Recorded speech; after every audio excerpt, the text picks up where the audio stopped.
ઓમ નવોસ્તુ નવોસ્તુ નવોસ્તુ નવોસ્તુ નવોસ્તુ રણમોલોય શૌત્રિકાળવર્તી અરહંતાણમ રણમોલોય શૌત્રિકાળવર્તી શીતાણમ રણમોલોય શૌત્રિકાળવર્તી આયર્યાણમ રણમોલોય શૌત્રિકાળવર્તી ઉવચ્ચાયણમ રણમોલોય શૌત્રિકાળવર્તી શવશાવણમ ઓમકાર બિંદુ સંયુક્તમ નિત્યમ ધ્યાયંતી યોગિના કામદમ મોક્ષદમ ચૈવ ઓમકારાય નમો નમઃ મંગલમ ભગવાન વીરો મંગલમ ગૌતમો ગણી મંગલમ કુંદકુંદાર્યો જૈન ધર્મોસ્તુ મંગલમ સર્વમંગલ માંગલ્યમ સર્વકલ્યાણકારકમ પ્રધાનમ સર્વધર્માણમ જૈનમ જયતુ શાસનમ નવ સમયસારાય સ્વાનુભૂત્યા ચકાશતે ચિસ્વભાવાય ભાવાય સર્વભાવાંતરચ્છિતે એગો મે શાસદો અપા જ્ઞાન દર્શન લખણો શેષા મેં બાહિરા ભાવા સવે સંયોગ લખણા મારો સુશાશ્વત એક દર્શન જ્ઞાન લક્ષણ જીવ છે, બાકી બધા સંયોગ લક્ષણ ભાવ મુજથી બાહ્ય છે. હું એક શુદ્ધ સદારૂપી જ્ઞાન દર્શનમય કરે, કંઈ અન્ય તે મારું જરી પરમાણુ માત્ર નથી હરે. જે જાણતો અરહંતને ગુણદ્રવ્યને પર્યયપણે, તે જીવ જાણે આત્મને તશુઓ પામે લઈ ખરે. નથી અપ્રમત કે પ્રમત નથી જે એક જ્ઞાયક ભાવ છે, એ રીત શુદ્ધ કથાયને જે જ્ઞાત તે તો તે જ છે. જેમ નેત્ર તેમજ જ્ઞાન નથી કારક નથી વેદ કરે, જાણે જ કર્મોદય નિર્જરા બંધ તેમજ મોક્ષને. ધ્રુવ અચલને અનુપમ ગતિ પામેલ સર્વેશિતને, વંદી કહું શુદ્ધ કેવડી કથિતા સમય પ્રાપ્ત. તું સ્થાપનિજને મોક્ષ પંથે ધ્યાનુભવ તે હને, તેમાં જ નિત્ય વિહાર કર, નહીં વિહર પર દ્રવ્યો વિષય. ઓમ શ્રી નમઃશિતેભ્ય નમઃશિતેભ્ય નમઃશિતેભ્ય. સમયસાર પરમાગમની કળશ ટીકા જે રાજમલદી દ્વારા રચાયેલી છે, એ કળશ ટીકાના 215માં કળશ સર્વવિશુદ્ધ જ્ઞાન અધિકારનો છે, તેના ઉપર આપણી ચર્ચા ચાલે છે. આપણે પૂજ્ય ગુરુદેવશ્રીના પ્રવચનમાંથી ચર્ચા લઈ રહ્યા છીએ અને 239 નંબરનું પ્રવચન છે, કલસામૃત ભાગ 6, પ્રવચન નંબર 239, પાના નંબર 377. એના ઉપર આપણી ચર્ચા ચાલે છે. કળશ ટીકામાં આખા કળશના જે અમૃતચંદ્ર આચાર્ય રચના કરેલી છે, એના વિસ્તારપૂર્વક આખી કળશ ટીકાની રચના રાજમલજી સાહેબે કરેલી છે.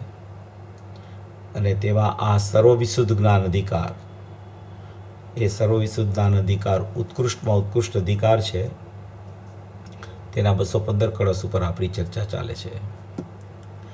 ગયા બુધવારે આપણી જે ચર્ચા ચાલેલી તેમાં છેલ્લે બેન મનીષાબેન પ્રશ્ન પૂછતા હતા કે શરૂઆતમાં જે વિષય ચાલેલો એ વિષય થોડો ફરીથી લેવાય તો સારું.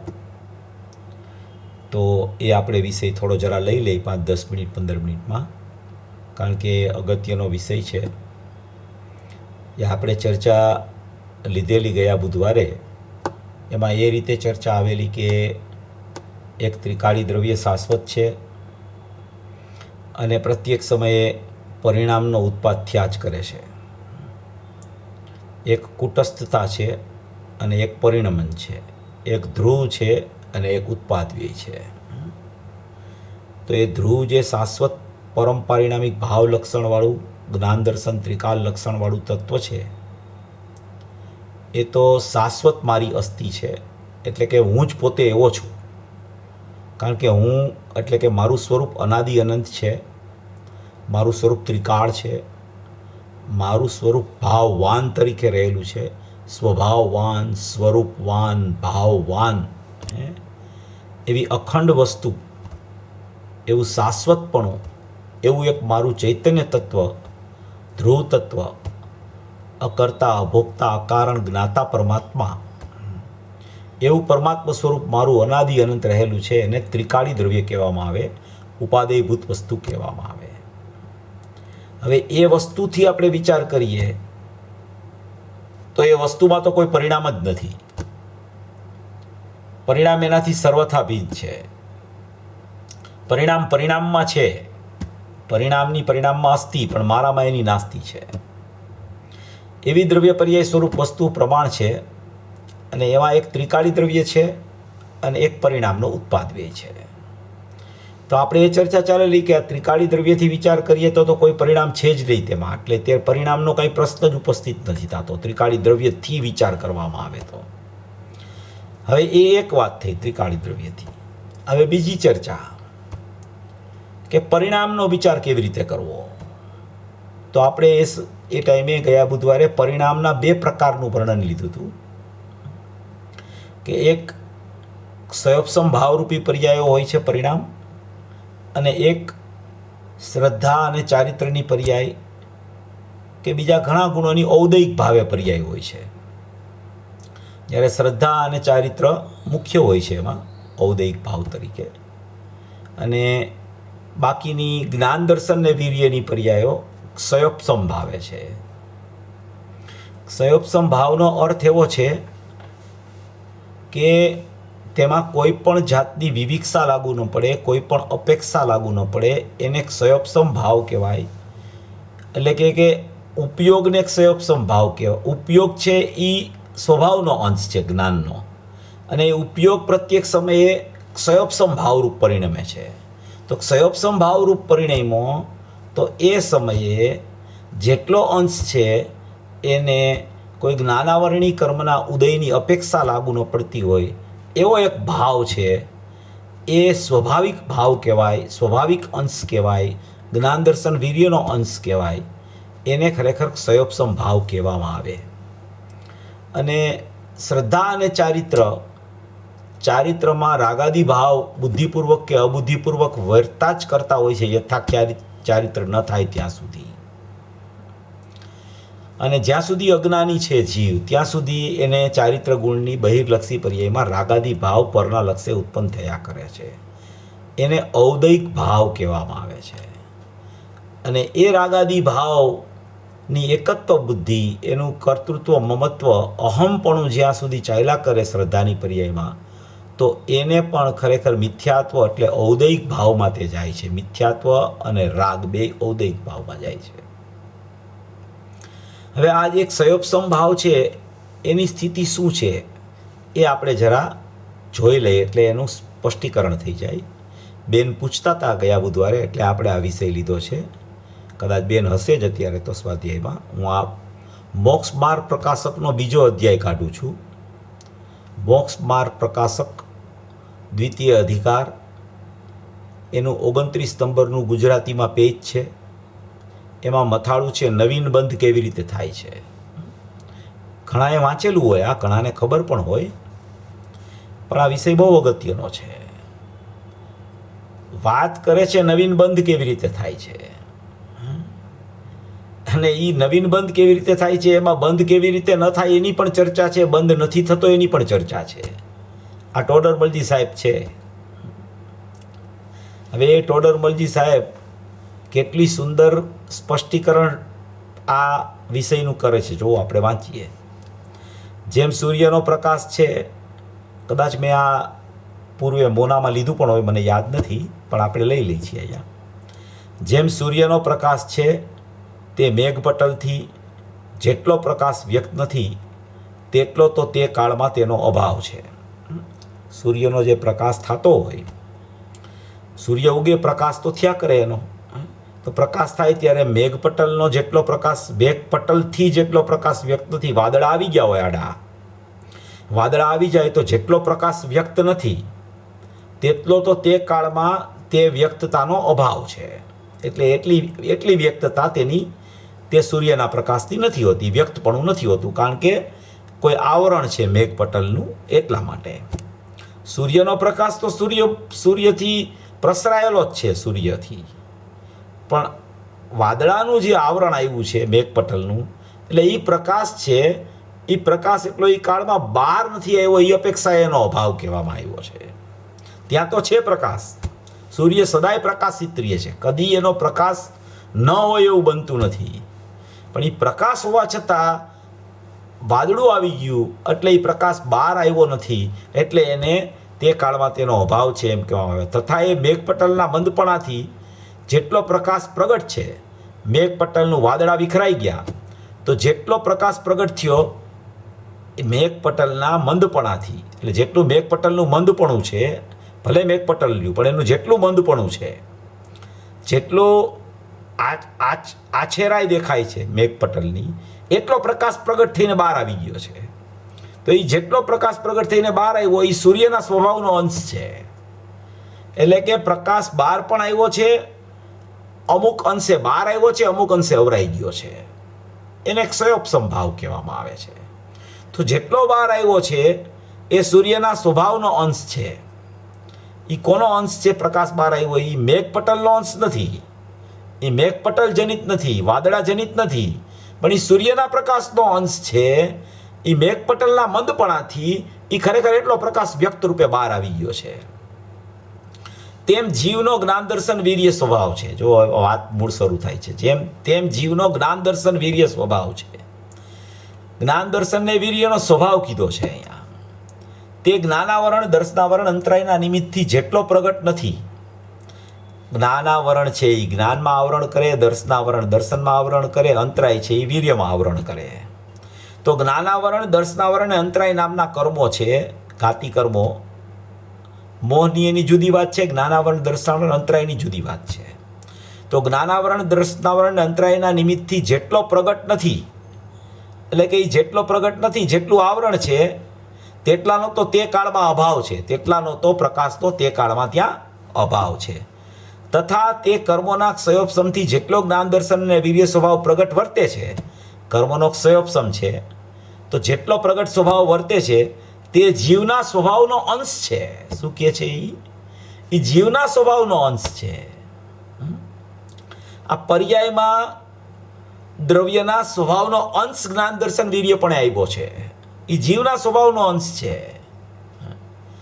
એ કર્મની જાત નથી, પણ એ જીવની જાત છે. એમાં જીવના સ્વભાવનો અંશ છે. અંશ અંશીપણું, અંશી જીવ અને અંશ તેનો જ્ઞાન દર્શન વીર્યનો સ્વભાવ, ક્ષયોપસમ ભાવ. તે જીવના સ્વભાવનો અંશ જ છે એમ લખે છે. કર્મોદયજન્ય ઔપાધિક ભાવ નથી. કર્મોદયજન્ય ઔપાધિક ભાવ જ્ઞાન દર્શન વીર્યનો જેટલો અંશ પ્રગટ છે એ કર્મોદયજન્ય ઔપાધિક ભાવ નથી. કર્મોદયજન્ય ઔપાધિક ભાવ કોને કહેવાય કહેશે હમણાં. હવે એ પ્રમાણે સ્વભાવના અંશનો અનાદિથી માંડી કદી પણ અભાવ થતો નથી. આ સ્વભાવનો અંશ છે જે જ્ઞાન દર્શન વીર્યનો, એનો અનાદિથી માંડીને, એટલે કે અનાદિથી છે એ, અને તેનો કદી પણ અભાવ થતો નથી, એટલે નિરંતર ચાલુ છે એ જ્ઞાન દર્શન વીર્યનો અંશ. અંશી છે ત્રિકાળી દ્રવ્ય, એના અંશરૂપી જ્ઞાન દર્શન વીર્યનો અંશ અનાદિથી ચાલ્યા કરે છે, અનાદિથી ચાલે છે. એવું કોઈ સ્વરૂપ છે, એવો કોઈ જ્ઞાન દર્શન વીર્યનો ક્ષયોપસમ ભાવ છે. અને એ વડે જ જીવના જીવત્વનો નિશ્ચય કરી શકાય છે. જીવના જીવત્વનો નિશ્ચય શેનાથી થાય? તો કે જ્ઞાન દર્શન વીર્યના પ્રગટ અંશ છે જે આત્માનો પ્રગટ અંશ છે, એ અંશી રૂપી જીવત્વ છે. એ જીવનું જીવત્વ એનો નિશ્ચય કરાવે છે. એ અંશ અંશીનો નિશ્ચય કરાવે છે. એ અંશ છે એ કાર્યકારી છે, એ અંશ છે, પર્યાય છે. માટે એ પર્યાય કાંઈ છે જ નહીં. એ પર્યાયની કોઈ વેલ્યુ જ નથી, એ પર્યાયની કાંઈ કિંમત જ નથી. જેવી રીતે ઔદયિક ભાવ રાગ અને મિથ્યાત્વ છે, એવી રીતે આ અંશ નથી એમ કહેવા માંગે છે. અહીંયા સિદ્ધ શું કરવું છે? આ અંશને તું એવી રીતે ન કાઢી શક, કારણ કે આ અંશ અનાદિનો છે અને એ કાયમ રહેવાનો છે. રાગ તો નીકળી જાય છે, મિથ્યાત્વ નીકળી જાય છે, આ સ્વભાવનો અંશ છે. સ્વભાવનો અંશ નીકળી નથી શકતો એમ અહીંયા કહે છે. એટલે જીવના જીવત્વનો નિશ્ચય કરી શકાય છે કે આ જે દેખવા જાણવાવાળી શક્તિને ધારણ કરનાર વસ્તુ છે તે જ આત્મા છે. એટલે એ નિશ્ચય કરાવે છે જીવના જીવત્વનો. વળી એ સ્વભાવ વડે નવીન કર્મનો બંધ થતો નથી, આ અંશ વડે નવીન કર્મનો બંધ થતો નથી એમ કહે છે. શા માટે એ અંશ વડે નવીન કર્મનો બંધ થતો નથી? કે એ અંશ છે એ સ્વભાવનો અંશ છે, એ સ્વાભાવિક અંશ છે, પ્રગટ અંશ છે. જીવના જીવત્વનો નિશ્ચય કરાવવાવાળો અંશ છે. ત્રિકાળી દ્રવ્યને એ આશ્રય લેતો ઉત્પન્ન થતો એવો અંશ છે. એમાં ખરેખર એ અંશમાં અંશી રહેલો છે, એટલે એમાં બંધ નથી થતો. સ્વભાવ વડે નવીન કર્મનો બંધ થતો નથી, કારણ કે નીચ સ્વભાવ જ જો બંધનું કારણ થાય તો બંધથી છૂટવું કેમ થાય? વળી એ કર્મના ઉદયથી જેટલા જ્ઞાન દર્શન વીર્ય અભાવરૂપ છે તે વડે પણ બંધ થતો નથી. કર્મનો ઉદય આવ્યો અને જેટલા જ્ઞાન દર્શન વીર્ય કર્મના ઉદયથી જેટલા અભાવરૂપ છે, એટલે કે પ્રગટરૂપ નથી, ત્યાં અભાવરૂપ છે, ખરેખર તે વડે પણ બંધ થતો નથી. કારણ કે જ્યાં પોતે જ અભાવરૂપ છે ત્યાં તે અભાવ અન્યનું કારણ કેમ થાય? માટે જ્ઞાનાવરણ, દર્શનાવરણ અને અંતરાયના નિમિત્તથી ઉપજેલા ભાવો પણ નવીન કર્મબંધના કારણરૂપ નથી. ગયા બુધવારે મારે આ કહેવાનો ભાવ હતો. મેં વાત તો કરેલી, પણ ઘણાને ખ્યાલમાં આવી હોય, ઘણાને ખ્યાલમાં ન પણ આવી હોય, એટલે આપણે આ વાંચીએ છીએ. માટે જ્ઞાનાવરણ, દર્શાવરણ અને અંતરાયના નિમિત્તથી ઉપજેલા ભાવો પણ નવીન કર્મના કારણરૂપ નથી. મોહની કર્મના ઉદય પડે. જો હવે જ્ઞાનાવરણ, દર્શનાવરણ ને અંતરાય પછી ચોથું મોહનીય કર્મ છે. ઘાતી કર્મના 4 વિભાગ. એમાં જ્ઞાનાવરણી, દર્શનાવરણી ને અંતરાયમાં જ્ઞાન દર્શનને વીર્ય લીધા, એક સંયોગ સંભાવ છે અહીંયા. હવે મોહનીય કર્મ. હવે મોહનીય કર્મના ઉદય વડે જીવને અયથાર્થ શ્રદ્ધાનુરૂપ મિથ્યાત્વ ભાવ થાય છે. મોહનીય કર્મના ઉદય વડે, મોહનીય કર્મ કરાવતું નથી કાંઈ, મિથ્યાત્વ ભાવ. અયથાર્થ શ્રદ્ધા અને મિથ્યાત્વ ભાવ એ મોહની કર્મની તાકાત નથી જીવને કરાવી શકે. જીવની પર્યાયમાં એ નિમિત્ત છે ત્યાં, અને આ જોડાય છે અહીંયા, એટલે અહીંયા મિથ્યાત્વ એની પર્યાયમાં થાય છે. ત્યારે મોહની કર્મનો ઉદય હોય છે. એ સાપેક્ષ પરિણમન છે. મોહની કર્મના ઉદય વડે જીવને અયથાર્થ શ્રદ્ધાનુરૂપ મિથ્યાત્વ ભાવ થાય છે, તથા ક્રોધમાન, માયા, લોભાદિક કસાય ભાવ થાય છે. અયથાર્થ શ્રદ્ધાન મિથ્યાત્વ એ ઔદયિક ભાવમાં ગયું. ક્રોધમાન, માયા અને લોભાદિક કસાય ભાવ છે એ પણ ઔદયિક ભાવમાં ગયા. જોકે જીવના અસ્તિત્વમય છે, જીવથી જુદા નથી. મિથ્યાત્વ અને રાગ છે એ જીવની પર્યાયમાં થાય છે, એટલે જીવથી જુદા નથી એમ કહે છે. જીવ જ તેનો કરતા છે એમ કહે તો અજ્ઞાન દશામાં અજ્ઞાન ભાવે જીવ તેનો મિથ્યાત્વનો ને ક્રોધમાન, માયાલોભનો કરતા છે એમ પણ કહે. અને જીવના પરિણમન રૂપ જ એ કાર્ય છે, તો પણ એનું હોવું મોહ કર્મના નિમિત્તથી જ છે. એનું હોવું શેનું છે? એ સાપેક્ષપણું શું છે? એમાં મોહ કર્મનું નિમિત્તપણું છે. એટલે અહીંયા એ ખરેખર અહીંયા આ રીતે એનું પરિણમન એના લક્ષ્ય થયા કરે છે. હવે જો એ ઔદયિક ભાવને મોહ કર્મ સાથે અભેદ કરે છે નિમિત્ત નૈમિત્તિક સંબંધથી. જ્ઞાન દર્શન વીર્યના અંશને જ્ઞાનાવરણી, દર્શનાવરણી અંતરાય સાથે નિમિત્ત નૈમિત્તિક સંબંધ કહે છે, એમ કહેવા માગે છે અહીંયા. તો એનું હોવાપણું મોહ કર્મના નિમિત્તથી જ છે, પણ કર્મ નિમિત્ત દૂર થતાં તેનો અભાવ જ થાય છે. માટે એ જીવનો નીચ સ્વભાવ નથી, પણ ઔપાધિક ભાવ છે. ઉપાધિ ભાવ એટલે ઔદયિક ભાવ છે, તથા એ ભાવો વડે નવીન બંધ થાય છે. ઔદયિક ભાવ બંધનું કારણ છે, નવો બંધ ત્યાંથી થાય છે. માટે મોહના ઉદયથી ઉત્પન્ન થયેલા ભાવો બંધના કારણ રૂપ જ છે. હવે અહીંયા શું આપણે શું આમાં વિચાર કરવાનો છે કે બધી પર્યાયોને જ્યારે દ્રષ્ટિના વિષયની અપેક્ષાએ ભિન્ન કહેવામાં આવે ત્યારે એ પર્યાયોમાં 2 વિભાગ છે. એક ઔદયિક ભાવરૂપ છે, એક સંયોપસમ ભાવરૂપ છે. એ રીતે આપણી વિચારણામાં આપણે ખરેખર વિચાર કરવો જોઈએ કે આ સંયોપસમ ભાવરૂપ પર્યાયો છે એનો અંશ જેટલો સ્વાભાવિક અંશ છે એ ખરેખર બંધનું કારણ નથી, પણ એમાં અહમ કરે, એની પ્રીતિ કરે એ અંશની, તો અંશની પ્રીતિ તે પણ મિથ્યાત્વ છે. એમ મિથ્યાત્વ કેવી રીતે થાય? મોહ કર્મના ઉદયથી થયું. હવે એ મિથ્યાત્વ કેવી રીતે થયું? કાં તો રાગમાં અહમ કરે એટલે રાગને મારો માને, કાં તો આ અંશને પોતાનો માયના કરે, અંશીને છોડીને, તો મિથ્યાત્વ ઉત્પન્ન થાય. પણ એ જે અંશ છે એ અંશ જ્ઞાયકને સ્વભાવનો અંશ હોવાથી જ્ઞાયકનો ખરેખર જીવના જીવત્વનો નિશ્ચય કરી શકે છે, એમ અહીંયા કહેવા માગે છે. એ રીતે આને વિચારમાં લેવું. પછી એક પ્રશ્ન આવ્યો હતો કે છે ઇન્દ્રિય પ્રત્યેકને નિજ નિજ વિષયનું જ્ઞાન અને આત્માને તો 5 ઇન્દ્રિયના વિષયનું જ્ઞાન છે, એવો એક પ્રશ્ન કરતા હતા. તો એક ઇન્દ્રિય છે, આ ચક્ષુ ઇન્દ્રિય છે, એ રૂપને જ ખરેખર જોઈ શકે. એ ચક્ષુ ઇન્દ્રિય છે એ સૂંઘી ન શકે. ચક્ષુ ઇન્દ્રિય છે એ સ્પર્શ ન કરી શકે. ચક્ષુ ઇન્દ્રિય છે એ રસનો સ્વાદ ન લઈ શકે. ચક્ષુ ઇન્દ્રિય સાંભળી ન શકે. એમાં ઘ્રાણ ઇન્દ્રિય છે એ જોઈ ન શકે, ઘ્રાણ ઇન્દ્રિય રસ ચાખી ન શકે, ઘ્રાણ ઇન્દ્રિય છે એ સ્પર્શ ન કરી શકે. આ સ્પર્શ આવી રીતે આવે ને, સ્પર્શ, રસ, ગંધ, ચક્ષુ અને અહીંયા કર્ણ, એવી રીતે 1 2 3 4 5 ઇન્દ્રિય આવે. પંચેન્દ્રિય કહેવામાં આવે ને, આ 1 ઇન્દ્રિય, 2 ઇન્દ્રિય, 3 ઇન્દ્રિય, 4 ઇન્દ્રિય, 5 ઇન્દ્રિય, એ પંચેન્દ્રિય. અને એક છઠ્ઠું મન, એને સંજ્ઞી પંચેન્દ્રિય પણ કહેવામાં આવે. તો કોઈ પણ ઇન્દ્રિય હોય એ ઇન્દ્રિયને પોતપોતાના વિષયનું જ ખરેખર જ્ઞાન હોય, એને ઇન્દ્રિય જ્ઞાન કહેવામાં આવે. જે જ્ઞાન ચક્ષુ ઇન્દ્રિયના માધ્યમ દ્વારા પરને દેખવા માટે જાય તો એને ખરેખર ચક્ષુ ઇન્દ્રિયનો વિષય કહેવામાં આવે. ઘ્રાણ ઇન્દ્રિય દ્વારા એ કોઈ સુગંધ દુર્ગંધને સૂંઘવા જાય તો એને ઘ્રાણ ઇન્દ્રિયનો વિષય કહેવામાં આવે.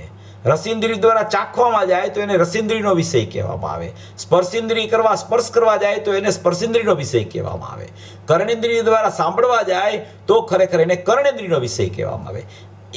એક ઇન્દ્રિય દ્વારા જ્ઞાન ખંડ ખંડ થઈને ઇન્દ્રિય જ્ઞાન ઊભું કરીને એક વિષયને જાણવા જાય. એટલે કે એ આત્માથી જુદું પડે જ્ઞાન, એટલે એનો ખંડ પડી ગયો. અને એ ત્યાં સામેનો પદાર્થ હોય એમાં પણ ખંડ પાડે તો એને ખરેખર ખંડ ખંડ જ્ઞાન કહેવામાં આવે. સામેના પદાર્થમાં બધી વસ્તુ હોય પણ એને રસ, સ્પર્શ, ગંધ, વર્ણ અને ચક્ષુથી એક વિષયને એક સમયે એને જાણવાનો વ્યવસાય કરે તો એને ખંડ ખંડ જ્ઞાન ભાવિન્દ્રિય થઈ ગઈ કહેવામાં આવે.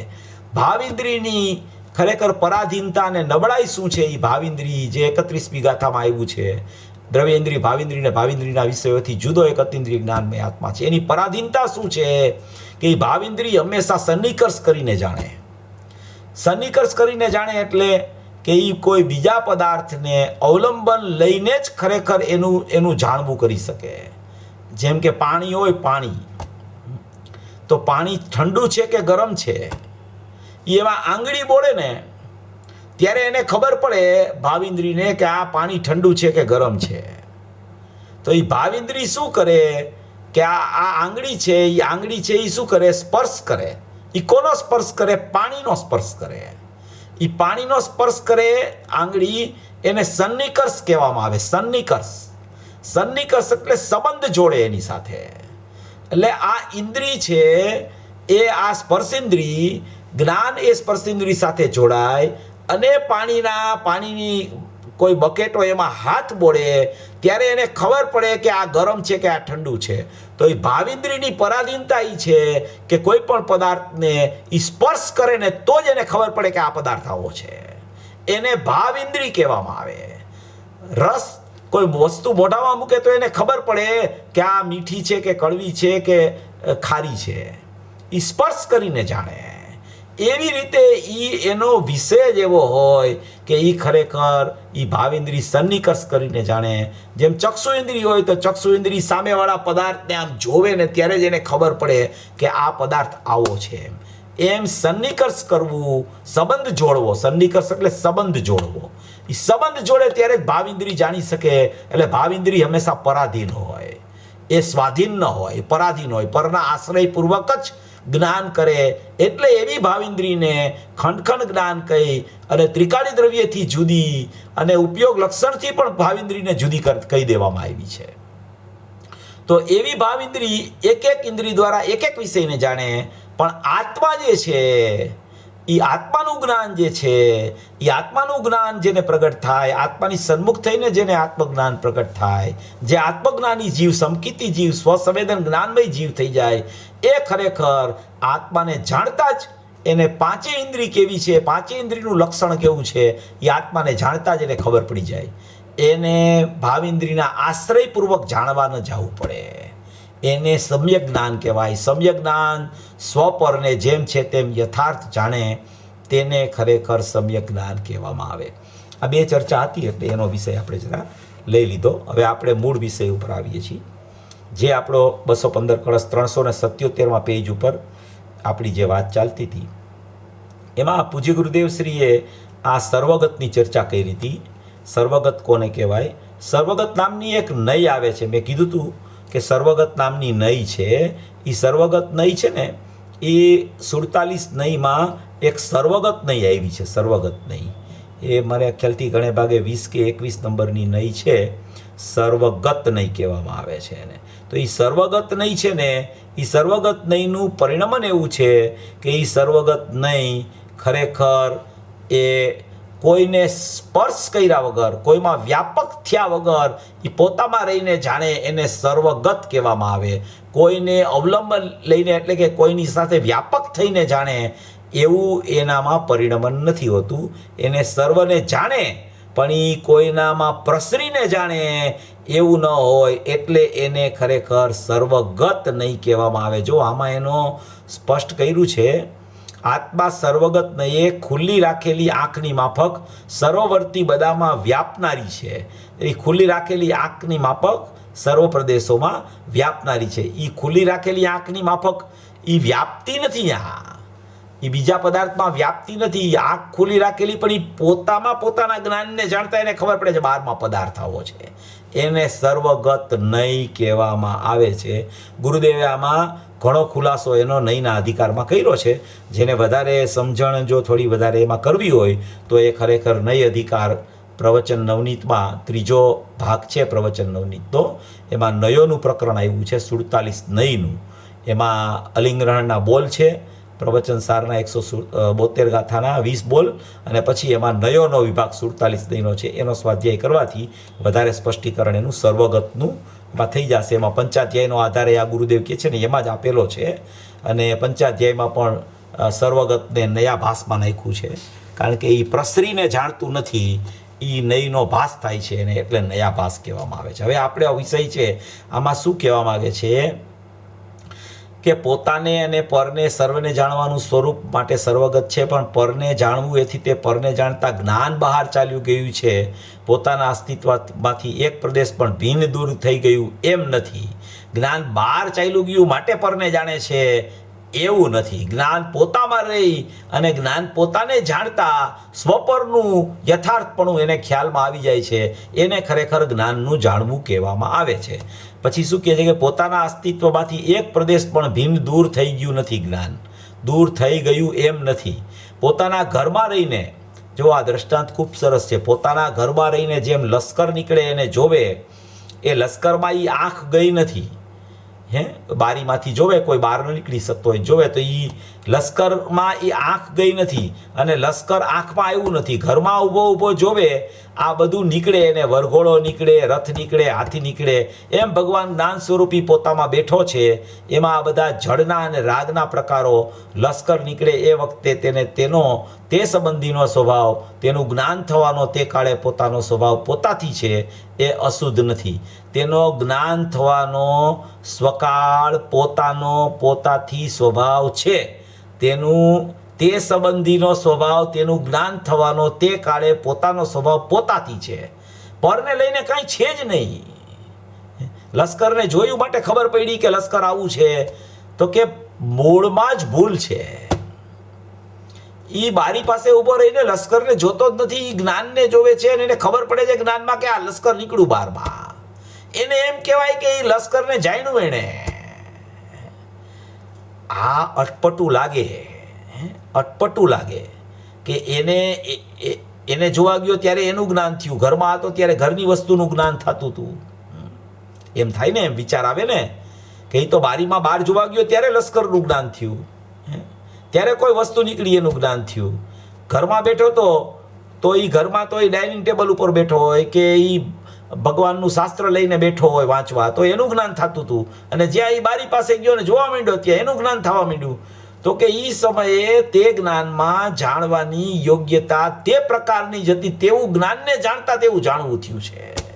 નહીં કે તેને જોતા, નહીં કે શાસ્ત્રને જોતા શાસ્ત્રનું જ્ઞાન થયું, નહીં કે બારીની બહાર કોઈ વસ્તુને જોતા એનું જ્ઞાન થયું. એના સંબંધીનું કેવું એમ પણ નથી, એની સાથે કાંઈ સંબંધ જ નથી જ્ઞાનને. એ ગુરુદેવ હમણાં પાછળ ખુલાસો કરશે એનો. એના સંબંધી અહીં કીધું ને કે તે સંબંધીનો સ્વભાવ, તેનું જ્ઞાન થવાનો તે કાળે પોતાનો સ્વભાવ પોતાથી છે. તે સંબંધીનો સંબંધ કાંઈ નથી પર સાથે, બિલકુલ સંબંધ થતો જ નથી. જ્ઞાનને સંબંધ થાય છે તો જ્ઞાન સાથે, અથવા જ્ઞાનને સંબંધ થાય છે તો પોતાના જ્ઞાયક સાથે. આની બહાર જ્ઞાનને કોઈ સાથે સંબંધ થઈ શકતો નથી. થતો નથી એમ નહીં, થઈ શકતો નથી. કારણ કે જ્ઞાન જ્ઞાનની પર્યાય પણ પોતાના અસંખ્ય પ્રદેશ છોડી, પોતાના પ્રદેશો છોડી, પોતાની જ્ઞાનની પર્યાય જેટલામાં પ્રસરેલી છે એટલા પ્રદેશોને છોડીને જ્ઞાનની પર્યાય ક્યાંય બહાર નથી જતી. એ ત્યાં ને ત્યાં રહીને જાણવાનું કામ કરે છે. એ જાણવું એનો સ્વભાવ છે. કોઈ ઉપાધિ પરની છે એને જાણે છે એવું બિલકુલ છે જ નહીં.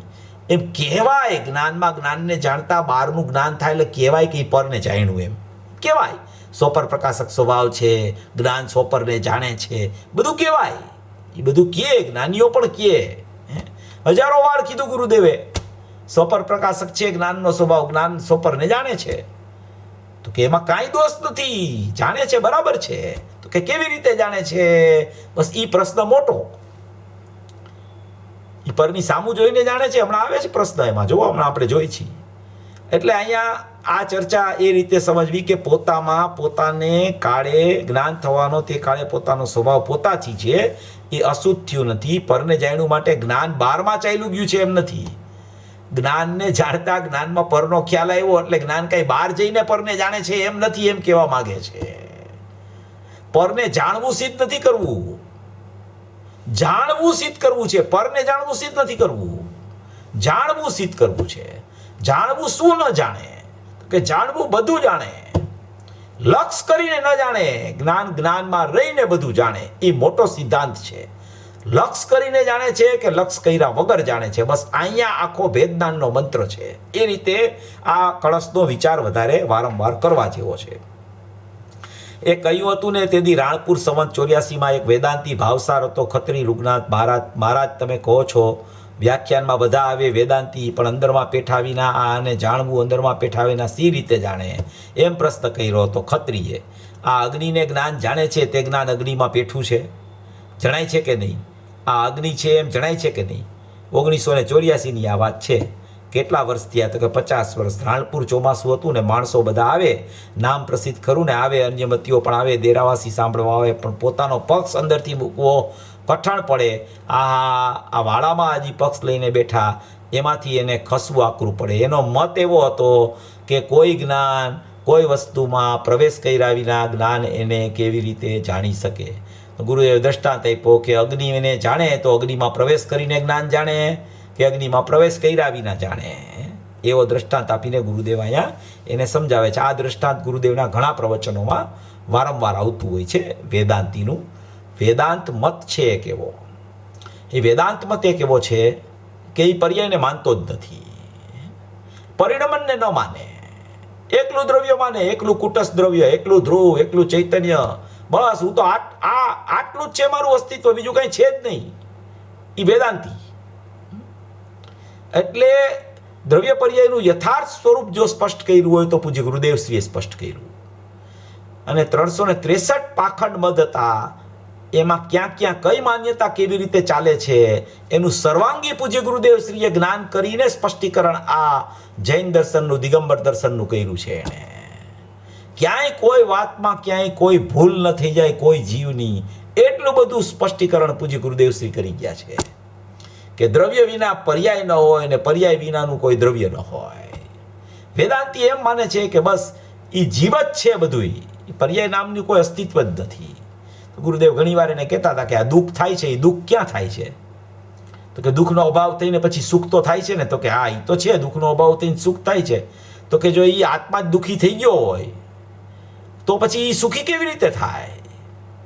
એટલે પર્યાયની જરૂર છે. પર્યાયમાં દુઃખ છે અને દ્રવ્ય સુખમય છે. એવા સુખમય દ્રવ્યનો આશ્રય જે દુઃખમય પર્યાય લે છે તો પર્યાય સુખમય થઈ જાય છે. માટે દ્રવ્ય પર્યાય સ્વરૂપ વસ્તુ યથાર્થ છે. દ્રષ્ટિનો વિષય સિદ્ધ કરવો હોય, એનું અવલંબન લેવડાવવું હોય, ઉપાદેયભૂત વસ્તુને સિદ્ધ કરવી હોય ત્યારે એકલું દ્રવ્ય પણ કહે. પણ એ દ્રવ્ય કહેનાર એને ખબર હોય કે પર્યાયમાં બધી રમત છે, બધી પર્યાયમાં પરિણમન છે, બધી ક્રિયા પર્યાયમાં છે, વિસદૃશતા પર્યાયમાં છે. સદૃશ દ્રવ્ય છે ત્યારે વિસદૃશતા પર્યાયમાં ચાલે છે. આ નિષ્ક્રિય પરમાત્મા છે ત્યારે ક્રિયાશીલ પરિણમન ચાલી રહ્યું છે. એવું એને જ્ઞાન વર્તતું હોય, એને દ્રષ્ટિના વિષયનો મહિમા આવે તો પરિણામ છે જ નહીં મારામાં એમ કહે. એમાં કાંઈ દોષ નથી, પણ એવી કોઈ માન્યતા નથી જાય. એટલે વારંવાર ગુરુદેવ પણ વેદાંત મતના દ્રષ્ટાંતો વારંવાર આપતા હોય છે. અહીં કહે છે જ્ઞેય વસ્તુનું જાણપણું કઈ રીતે છૂટે એમ અજ્ઞાની માને છે, જેના છૂટવાથી જીવ દ્રવ્ય શુદ્ધ થાય. એવી થઈ છે બુદ્ધિ જેમની, એવા છે તેનું સમાધાન આમ છે. અહીં સુધી આવ્યું છે, અહીં સુધી કાલે આવ્યું હતું, પરમદી કાલે તો સજાઈ હતી. યત જ્ઞાનમ જ્ઞેયમ અવેતિ તત અયમ શુદ્ધ સ્વભાવોદય. આહા, જો એમ છે કે જ્ઞાન જ્ઞેયને જાણે છે, આહા એવું પ્રગટ છે.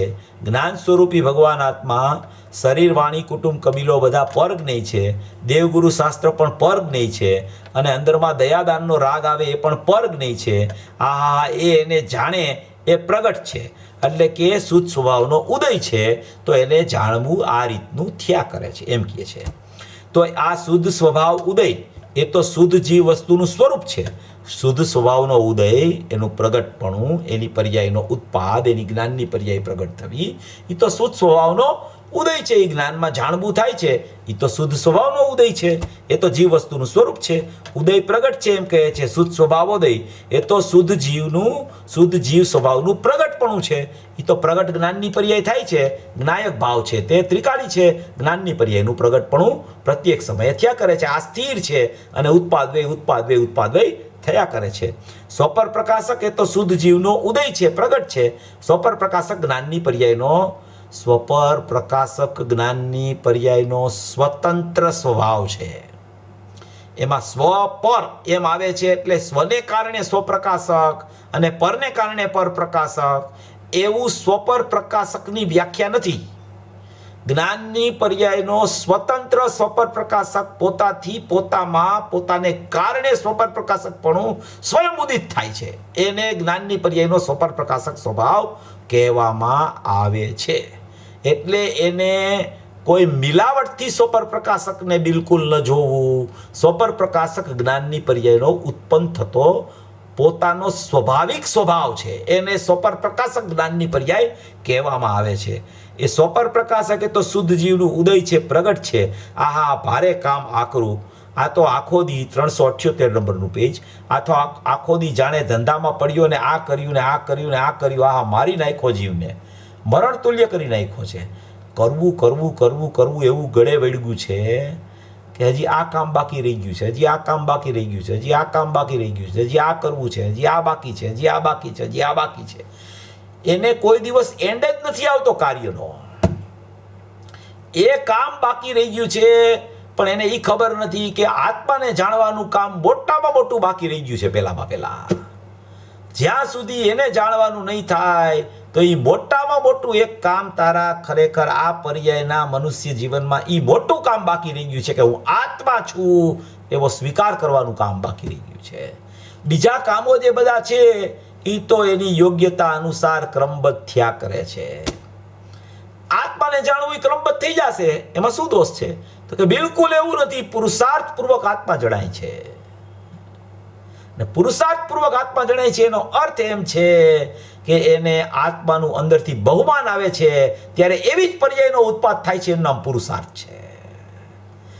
એમ આત્માને જાણવાનું પહેલામાં પહેલું કામ રહી ગયું છે. મોટામાં મોટું કામ એ રહી ગયું છે. બીજા બધા કામો તો સ્વયં થયા કરે છે. એ બધી ખરેખર કર્મની ઉપાધિજન્ય ભાવો છે. અને આ જ્ઞાનની પર્યાય છે એ સ્વાભાવિક લક્ષણ છે. અને એ લક્ષણમાં લક્ષ વિદ્યમાન હોવા છતાં એને જાણવાનું પ્રત્યેક સમયે ભૂલી જાય છે. અને બીજું જાણવાનું અને કરવાનું કામ એને બધું યાદ રહે છે. લિસ્ટ હોય છે, લિસ્ટ ઘણા લોકો પાસે તો એકદમ કામ કરવાના. આજે આ કામ બાકી છે, આ અડધી કલાક પછી આ કરવું છે, 1 કલાક પછી આ કરવું છે, 2 કલાક પછી આ કરવું છે. એને હંમેશા કામો બાકી જ રહે છે. જેને કામો બીજા બાકી રહે છે એને આ કામ ક્યારેય યાદ નથી આવતું. પહેલામાં પહેલું કામ આ કરવાનું છે, પોતાના આત્માને જાણવો. 17-18 ગાથામાં કીધું આચાર્ય ભગવાને, પ્રથમમાં પ્રથમ શું કરું? પ્રથમમાં પ્રથમ આત્માને જાણવો. બીજું કોઈ કર્તવ્ય જીવનું નથી આ મનુષ્ય પર્યાયમાં. મનુષ્ય પર્યાય જ એટલે મળી છે આત્માને જાણવા માટે. બીજા કોઈ કાર્યો કરવા માટે મનુષ્ય પર્યાય નથી મળતી. મનુષ્ય પર્યાય માત્ર આત્માને જાણવા માટે મળે છે. એને અંદરથી વિચાર કરવાની બહુ જરૂર છે. જ્યાં સુધી આ વિચાર નહીં કરે ત્યાં સુધી ખરેખર કલ્યાણના માર્ગ ઉપર એનું પ્રયાણ નહીં થાય, એનો પથ ખુલશે નહીં. એટલે અહીંયા કહેવા માંગે છે, જંદામાં પડ્યો ને આ કર્યું ને આ કર્યું ને આ કર્યું ને મારી નાખ્યો જીવને, મરણ તુલ્ય કરી નાખ્યો છે. મારી નાખ્યો જીવને મરણ તુલ્ય કરી નાખ્યો. એટલે જીવ તો છે છતાં એને જોતો નથી, એને મારી નાખ્યો કહેવામાં આવે. જીવંત સ્વામી છે, જાગતો જીવ ઊભો છે, ચૈતન્ય દેવ પરમાત્મા બિરાજમાન પ્રગટ છે, છતાં એને જોતો નથી. એ આવે છે ને પેલા આવી ગયું છે, બરડ તુલ્ય કર્યું છે. આહા, ચૈતન્ય જાગતી જ્યોત સ્વપર પ્રકાશક સ્વરૂપમાં બિરાજમાન છે.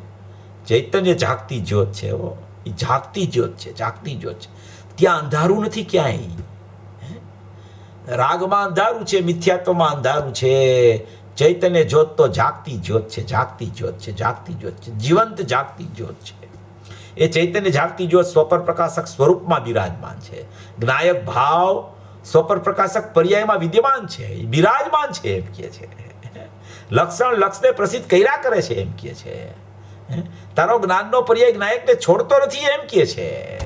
કારણ કે એનું લક્ષણ છે એ જીવના જીવત્વનો નિશ્ચય કરાવે છે એમ કહે છે. એ સ્વભાવનો અંશ છે, એ અંશીને પ્રસિદ્ધ કરે છે એમ કહે છે. એ ચૈતન્ય જાગતી જ્યોત સ્વપર પ્રકાશક સ્વરૂપમાં બિરાજમાન છે. એને પરના જ્ઞેયનું જાણવું એ તો એનું સ્વરૂપ છે. પરના જ્ઞેયનું જાણવું એ તો જાણનારનું સ્વપર પ્રકાશક સ્વરૂપ છે.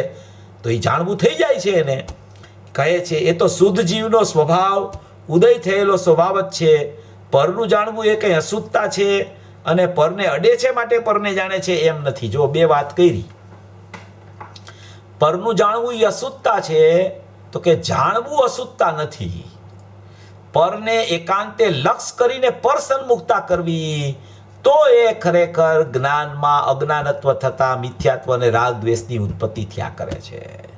અને પરને અડે છે માટે પરને જાણે છે, તો કંઈ તો પરને અડતો જ નથી ક્યારેય.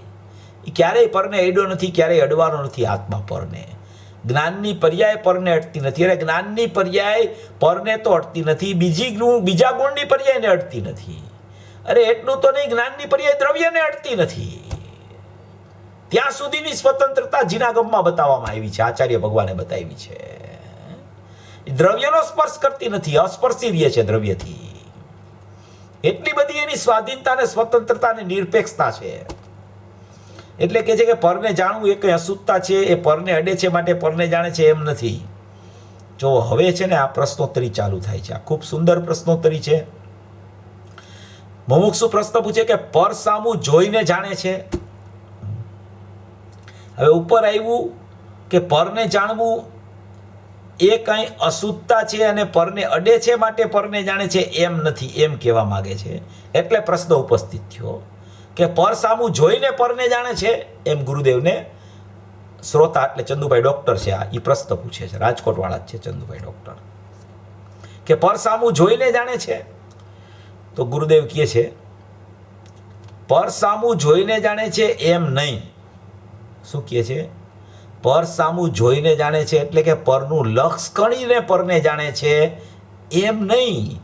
લક્ષનો નિષેધ છે. જોવો આમાં ગુરુદેવ શું કહેવા માંગે છે.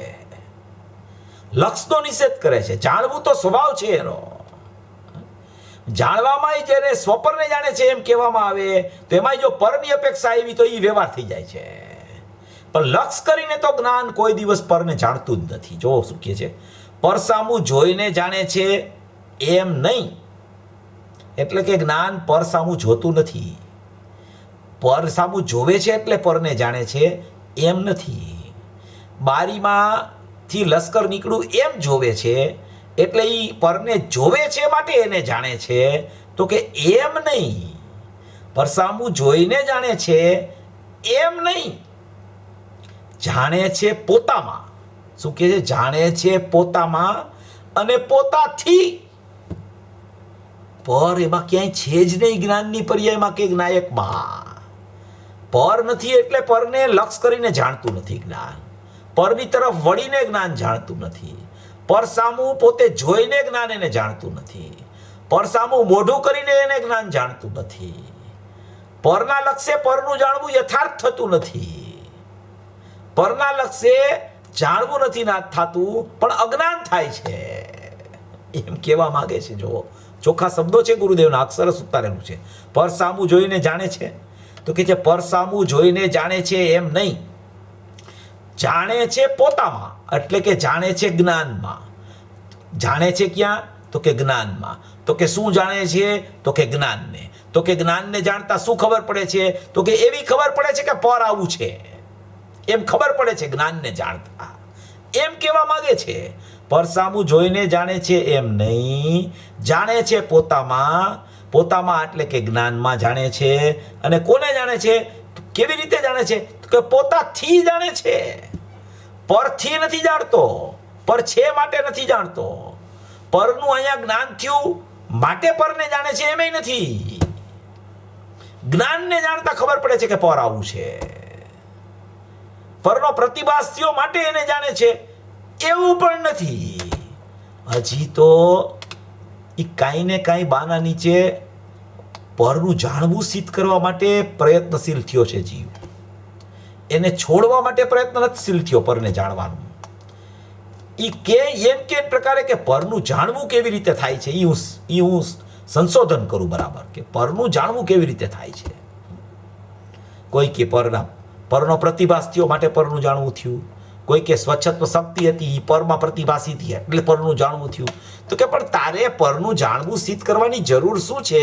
તારું જ્ઞાન તારા જ્ઞાનને જાણે છે, ભેદપણે અને અભેદપણે તારા જ્ઞાયકને જાણે છે. હવે પરને જાણે છે કે નહીં એ તો તું જ્ઞાનને જાણને તને ખબર પડી જશે પર કેવું છે. પછી તારે પરનું લક્ષ કરવાની જરૂર ક્યાં છે, કે સિદ્ધ કરવાની જરૂર ક્યાં છે? પરનું જાણવું કેવી રીતે થાય છે? અહીંયા ચોખ્ખી વાત કરે છે કે જ્ઞાનને જાણતા ખબર પડે છે પોતામાં અને પોતાથી કે આવું છે બારમાં પર. પછી હવે પરને કેવી રીતે જાણે છે એ સિદ્ધ કરવાની ક્યાં જરૂર છે? જ્ઞાનીઓ સમજાવે, આચાર્ય ભગવાનની ગાથામાં પણ આવે કે પ્રતિભાસ થાય. તો ગુરુદેવામાં કીધું છે પ્રતિભાસ થાય એ ભાષા વ્યવહાર છે. શું કામ ભાષા વ્યવહાર છે? કે એ પરથી વાત આવી, ત્યાં પરનો પ્રતિભાસ થાય. તો જ્ઞાન પર સાપેક્ષ થઈ ગયું એટલું. પર સાપેક્ષ નથી હોતું જ્ઞાન. જ્ઞાનને કોઈ અપેક્ષા નથી હોતી. અરે પરની અપેક્ષા તો હોતી જ નથી પરને જાણવામાં, પણ સ્વને જાણવામાં સ્વની અપેક્ષા નથી હોતી. એટલું બધું જ્ઞાન સ્વપર પ્રકાશક નિરપેક્ષ પોતાથી છે. એટલે કે જ્ઞાનનું જ્ઞાન થાય છે, જ્ઞાનમાં જ્ઞાન થાય છે, જ્ઞાનથી જ્ઞાન થાય છે. જ્ઞાન પોતાનું સ્વરૂપ છે, જાણવું જાણવું જાણવું જાણવું, એવો સ્વભાવ છે એનો, જાણવું જાણવું જાણવું જાણવું. કોઈ અપેક્ષા તમે ક્યાંય પણ કોઈ લગાવી તો એ જ્ઞાન છે ને એ નિરપેક્ષ નથી રહેતું, એ સાપેક્ષ થઈ ગયું જ્ઞાન. સાપેક્ષ જ્ઞાન છે એ સાપેક્ષતા જ્ઞાનનો સ્વભાવ નથી. સ્વભાવને સ્વભાવથી ઓળખતા શીખવું જોઈએ. તમે કોઈ સ્વચ્છત્વની પર્યાયની પણ એમાં તમે અપેક્ષા લ્યો ને કે ભાઈ જ્ઞાનની પર્યાય તો જાણે, સ્વચ્છત્વની પર્યાયમાં પ્રતિભાસ થાય. અમૂર્તિક આત્મ પ્રદેશોમાં લોકાલોકના આકારોથી મેચક એવો ઉપયોગ જેનું લક્ષણ, એવી સ્વચ્છત્વ શક્તિ, એવી સ્વચ્છત્વ શક્તિની વ્યાખ્યા બાંધી. તો કે સ્વચ્છત્વ શક્તિની વ્યાખ્યા, આ સ્વચ્છત્વ શક્તિ એટલે જ્ઞાનમાં જાણવું ને સ્વચ્છત્વમાં પ્રતિભાસ, એ ઘણા વર્ષો પહેલાં મારા યુટ્યુબમાં પ્રવચનો છે એનું સ્પષ્ટીકરણ કેટલુંય કર્યું છે મેં. હજી ગયા વર્ષની અષાઢની અષ્ટાનિકા વસ્ત્રાપુર અમદાવાદમાં હતી, એમાં રાત્રે સ્વપર પ્રકાશક સ્વભાવ પૂજ્ય ગુરુદેવશ્રીની જ્ઞાન ગોષ્ઠીમાંથી હું લેતો હતો. એમાં પણ આ સ્વચ્છત્વનું પરિણમન કેવી રીતે છે પ્રતિભાસ રૂપે, અને જ્ઞાનમાં કેવી રીતે જાણવું થાય છે. અમૂર્તિક આત્મ પ્રદેશોમાં અસંખ્ય પ્રદેશે બધી પર્યાયો અનંત ગુણની રહેલી છે, એમાં જાણવું થાય છે. એ જાણવું કેવી રીતે થાય છે? તો એ જાણવું એ જ્ઞાનમાં જ્ઞાનને જાણતા થાય છે. કોઈ પણ તમે બીજા ગુણની પણ અપેક્ષા પર્યાયની તમે જાણવામાં લેશો તો એ જ્ઞાનની નિરપેક્ષતા સિદ્ધ નહીં થાય. એ જ્ઞાન સાપેક્ષ થઈ ગયું. કોઈ અપેક્ષા નથી જ્ઞાનને જાણવામાં. કેવડી ભગવાનનું જ્ઞાન છે એ તો સ્વતઃસિદ્ધ ઉત્પાદરૂપ જ્ઞાન છે. એ જ્ઞાન આમ ઉત્પાદ થાય છે ને, એ ઉત્પાદ થતા વેત પોતાને જાણે, લોકાલોકને જાણે, જ્ઞાનને જાણે. તો એ લોકાલોકની સામું જોઈને જાણતું હશે જ્ઞાન, એ જ્ઞાન આત્માની સામે જોઈને જાણતું હશે. એ તો જ્ઞાનનો ઉત્પાદ જ એવો થાય, જાણવું એવો. એને કોઈ અપેક્ષા જ નથી. એને એ જ્ઞાનની પર્યાય, એ સત છે જ્ઞાનની પર્યાય એક સમયની, એ સ્વાભાવિક જ્ઞાનની પર્યાય છે. એમાં જાણવું પોતાથી થાય છે. અરે જ્યાં એને જ્ઞાયકની અપેક્ષા ન હોય તો પરની અપેક્ષા અને બીજા ગુણની, બીજા પર્યાયના પરિણમનની અપેક્ષા બીજાને જાણવા માટે હોય તો એ જ્ઞાનની સાપેક્ષતા થઈ ગઈ. જ્ઞાનમાં નિરપેક્ષ ન રહ્યું જ્ઞાન. જ્ઞાન નિરપેક્ષપણે પોતાના સ્વભાવથી પોતામાં જાણવું કરે છે, ચાહે સ્વનું હોય ચાહે પરનું હોય. એટલો બધો સ્વતંત્ર નિરપેક્ષ સ્વભાવ છે જ્ઞાનનો. એ રીતે જ્ઞાનને ઓળખવાનો પ્રયત્ન કરવો.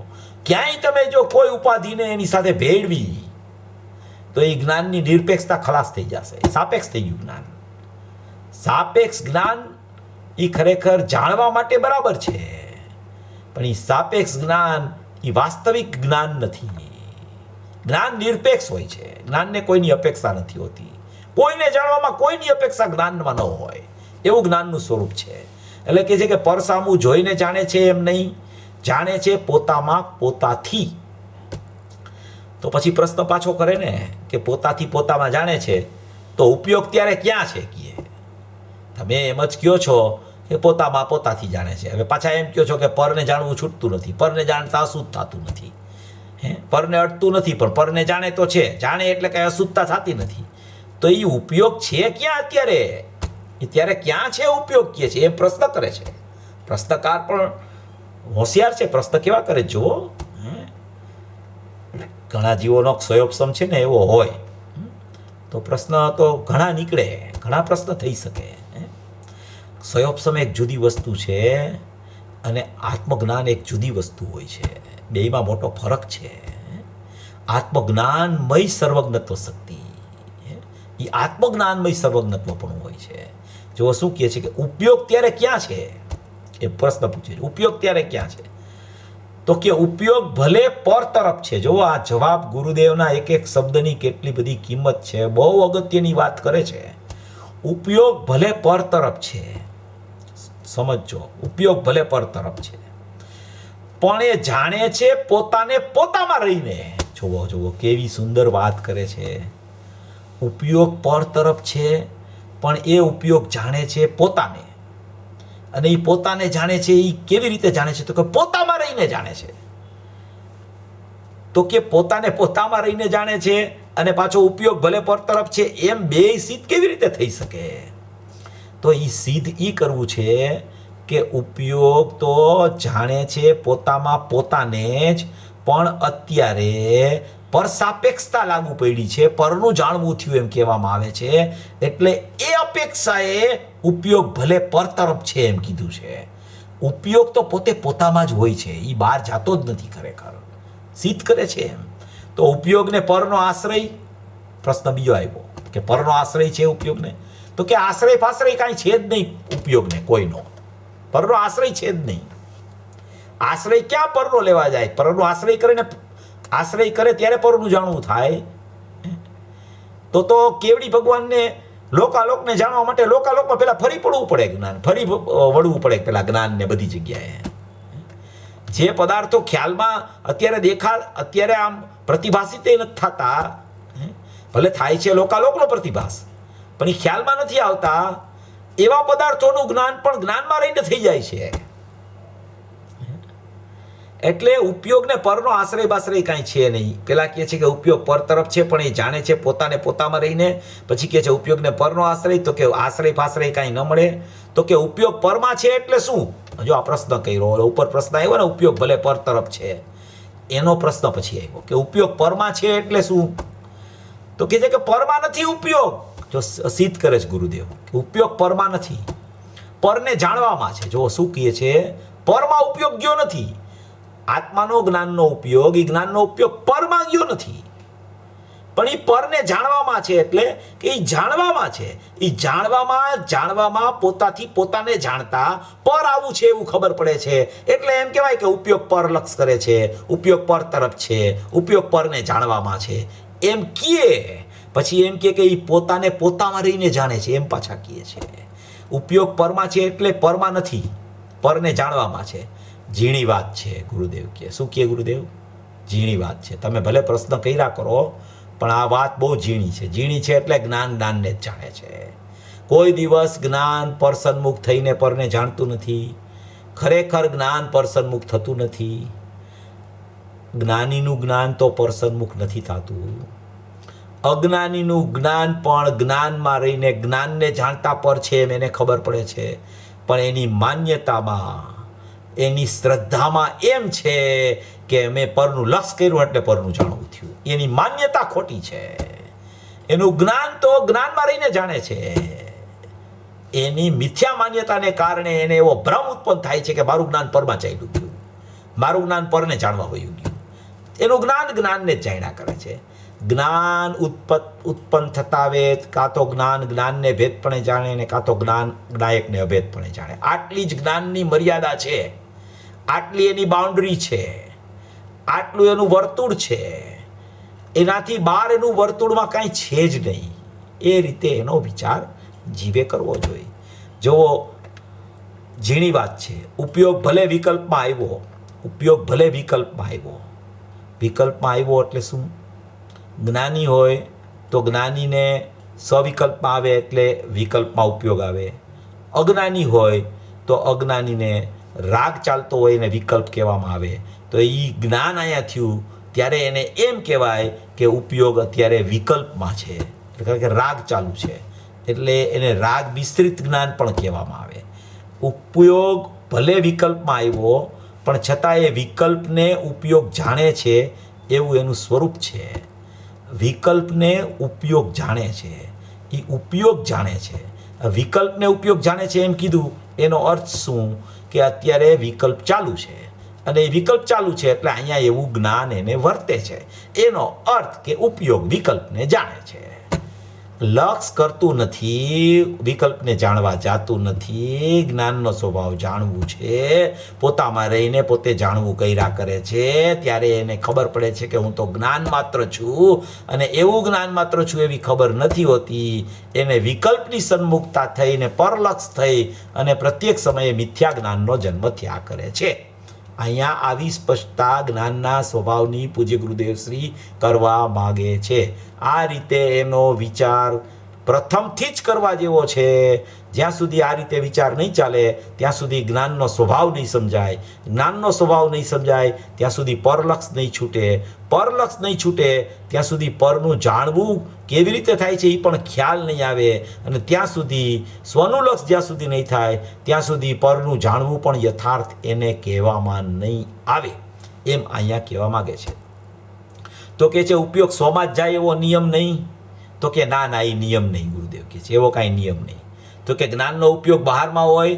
તો કે જ્ઞાનનો ઉપયોગ બહારમાં હોય એમ છે જ નહીં. એમ અમે કીધું નથી.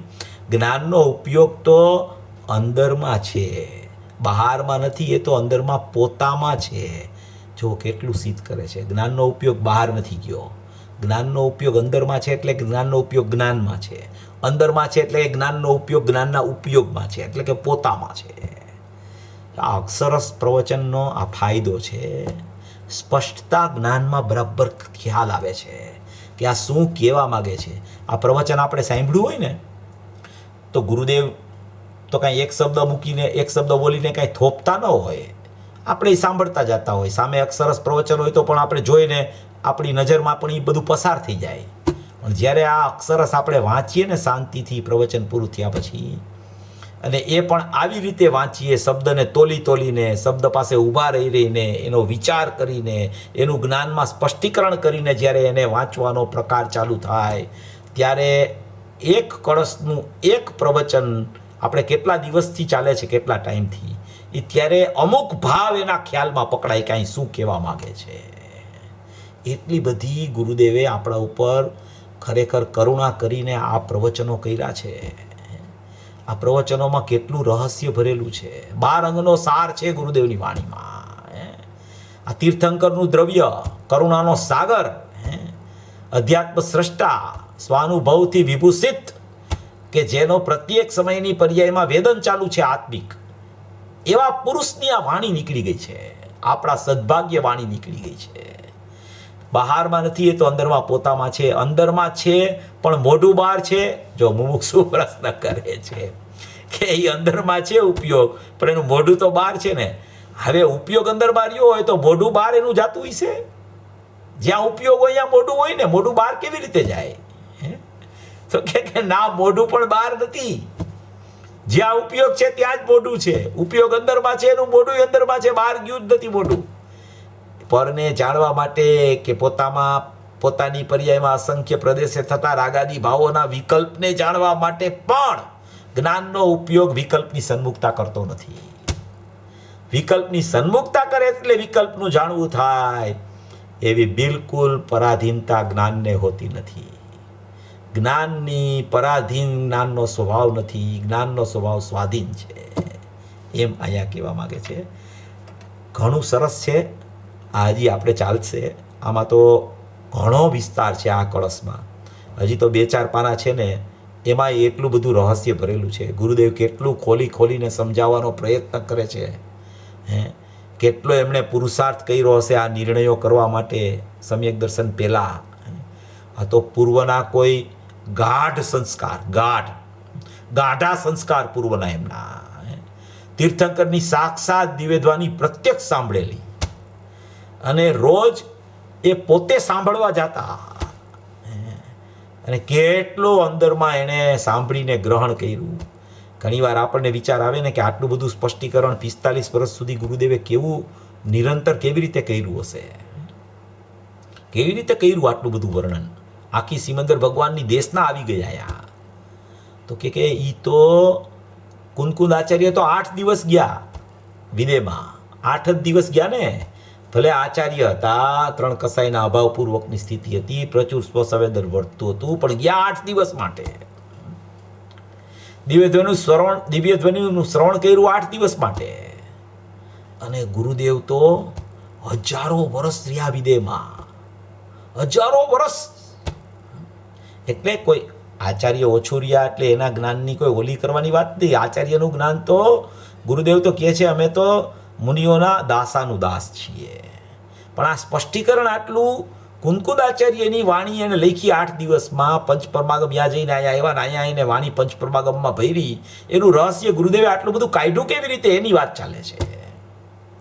આચાર્યએ તો એના ભાવ લખી ગયા. નિયમસારમાં તો એમ આવે છે કે મુનિમાં અને સિદ્ધમાં તું ફેર ન જોતો. એવા આપણા મુનિરાજ કુનકુંદ આચાર્ય હતા. સિદ્ધ સમાન છે. અમૃતચંદ્ર આચાર્યને તો ઉપમા આપી ગુરુદેવે, હાલતા ચાલતા સિદ્ધ. અને કુનકુંદ આચાર્યને કીધું કે તીર્થંકર જેવું કામ કર્યું છે. પણ ગુરુદેવ હજારો વર્ષ આની પહેલાની પર્યાયમાં ત્યાં રહ્યા અને કેટલી વર્ષો સુધી, હજારો વર્ષ સુધી દિવ્યધ્વનિ સાંભળી. અને એણે એના જ્ઞાનની ખરેખર થેલી ભરી લીધી, જ્ઞાનનો ભંડાર ભરી લીધો અંદર. અને અહીંયા આવીને ભંડાર ઠાલવો છે. એટલે આ 45 વર્ષ સુધી દિવ્યધ્વનિ વત, તીર્થંકર વત એની દેશના અહીંયા ખરી ગઈ છે. એટલે એમાં એટલો બધો સૂક્ષ્મતા અને એટલો બધો વિસ્તાર આવે છે. આપણી તો શું તાકાત આનું આપણે સ્પષ્ટીકરણ કરીએ. ગુરુદેવનું અગાધ જ્ઞાન. એવી કોઈ આ ખરેખર ગુરુદેવની એટલી બધી સુંદરતાથી એણે સ્પષ્ટીકરણ કરેલું છે. આવું સ્વરૂપ સમજી અને સર્વભવી જીવો મોક્ષ માર્ગમાં પ્રયાણ કરે એવી મંગલ ભાવના.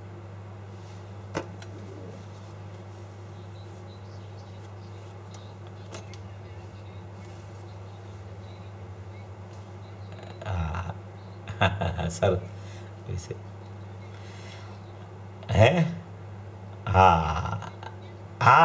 સાપેક્ષ છે જ નહીં. સાપેક્ષતાથી જોવે છે જીવન આદિથી. ટૂંકમાં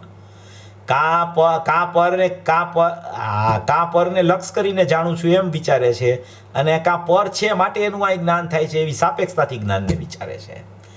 એટલે દોષ ઊભા થયા કરે છે. એટલે આ દોષ ટળતો નથી ને, એનું કારણ જ આ છે. એને જોવાની પદ્ધતિ એને ખ્યાલમાં નથી આવી. ગુરુદેવના સ્પષ્ટીકરણની પદ્ધતિ એને પકડાણી નથી ટૂંકમાં. એટલે આ વિષય આવી રીતે અધૂરા રહી જાય છે, સ્પષ્ટ નથી થતા આવી રીતે. એવું છે. બહુ સુંદર વિષય છે.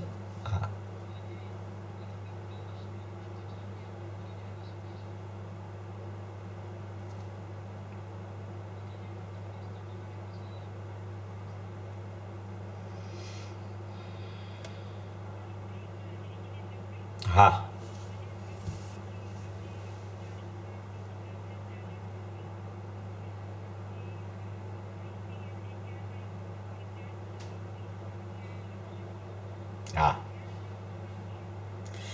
લક્ષનો અર્થ જ એ છે કે જ્ઞાન અભેદપણે જ્ઞાયકનું લક્ષ કરે અને જ્ઞાન ભેદપણે પોતાના જ્ઞાનનું લક્ષ કરે. એનો અર્થ લક્ષ.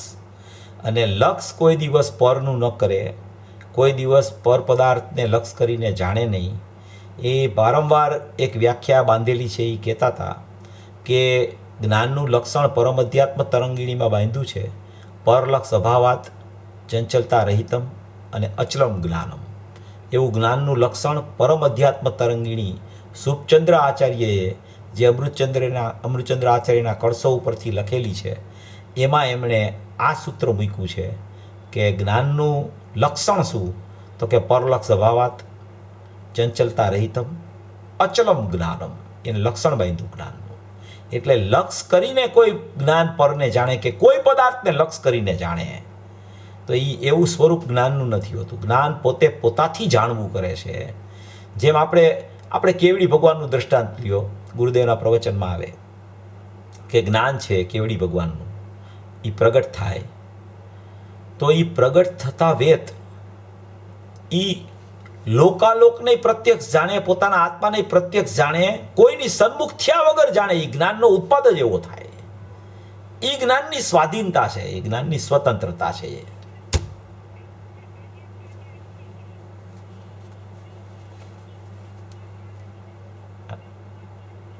હા,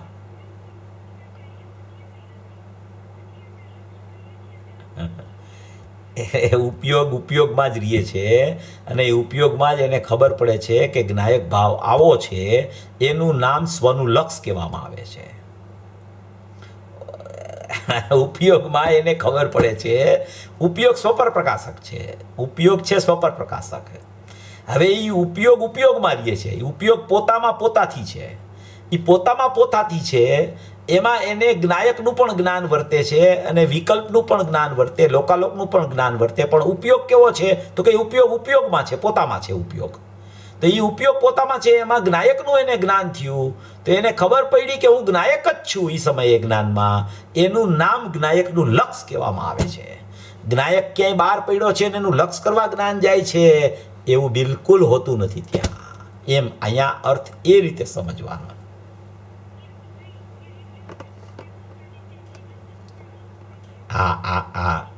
બસ એને લક્ષ કહેવાય. જેનો અનુભવ થાય એનું લક્ષ હોય, જેનો અનુભવ ન થાય એનું લક્ષ ન હોય. એમ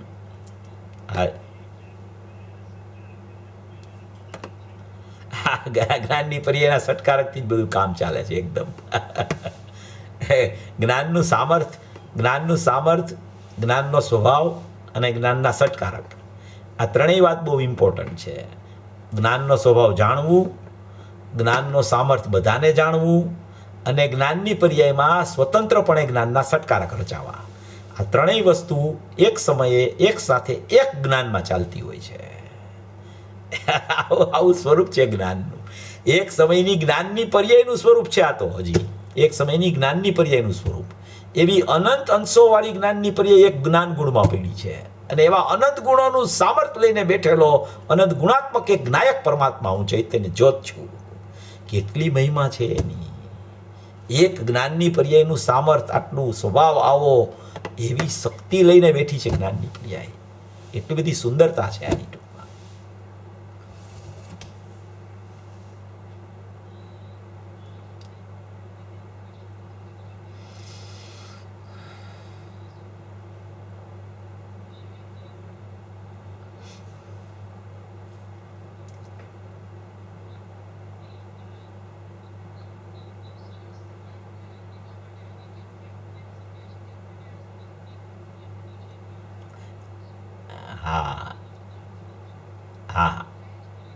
હા, સાચી વાત છે.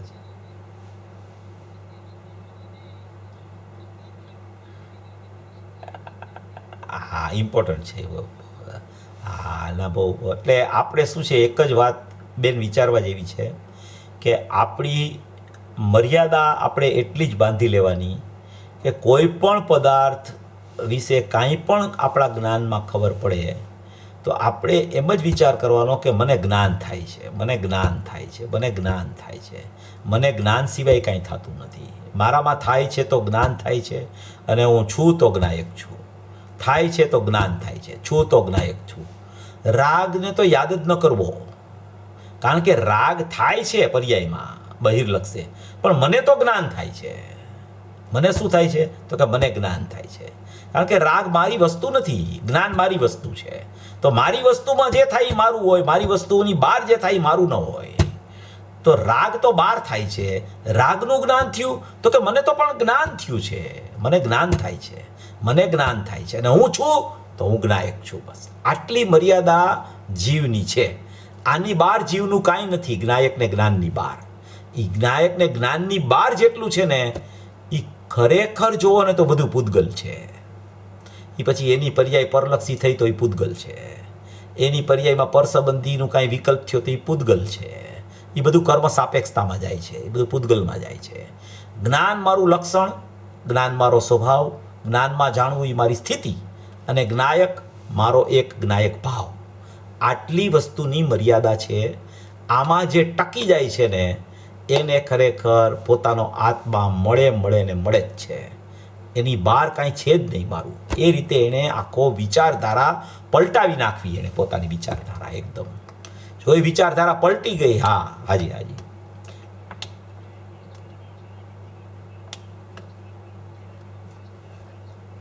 હા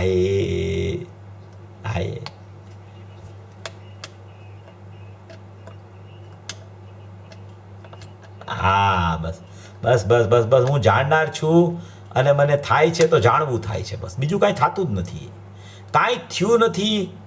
અત્યાર સુધી કોઈ જીવે ખરેખર રાગ કર્યો નથી. અત્યાર સુધી કોઈ જીવમાં રાગ થયો નથી. અરે રાગ તો થયો નથી, જીવમાં સમ્યક દર્શન થતું નથી. જીવમાં થાય છે તો જ્ઞાન થાય છે, બસ એટલું જ છે. એ જ્ઞાનમાં આવીને ઊભો રહેશે તો બધું થઈ જશે. કુદરત એ નેચરલ સ્થિતિ છે બધી થવાની, એને કાંઈ કરવું નથી પડતું. એ જ્ઞાનમાં ઊભો રહી જાય અને જ્ઞાયક છું એવો વિશ્વાસ કરે, જ્ઞાન થાય છે એવી એની ખરેખર સામર્થ્યને યાદ કર્યા કરે. બસ એને સિવાય એની બહાર એનું કાંઈ અસ્તિત્વ જ નથી ખરેખર. આટલું અસ્તિત્વ એણે મર્યાદિત કરી લેવા જેવું છે. હવે આપણે બધાએ ઘણું સાંભળ્યું, ઘણો વિચાર કર્યો, ઘણું ગુરુદેવને સાંભળ્યું, સમજણ કર્યા કરવી, પણ એ સમજણ થાય છે એ જ્ઞાન છે. બસ એ જ્ઞાન જ મને જણાય છે, બીજું કાંઈ જણાતું જ નથી. મને જણાય છે તો જ્ઞાન જણાય છે અને હું છું તો જ્ઞાનમય પરમાત્મા છું. બસ આટલું મર્યાદિત, આટલા મર્યાદિત કામમાં બધું આવી જાય છે. જાજી વારે લાગતી નથી એમાં પછી. હા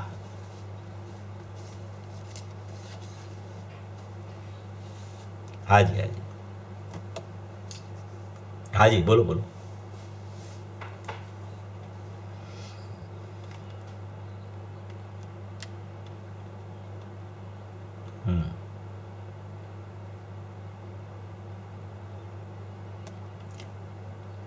એમ જ જ્ઞાનની પર્યાયને જાણે છે. બરાબર છે.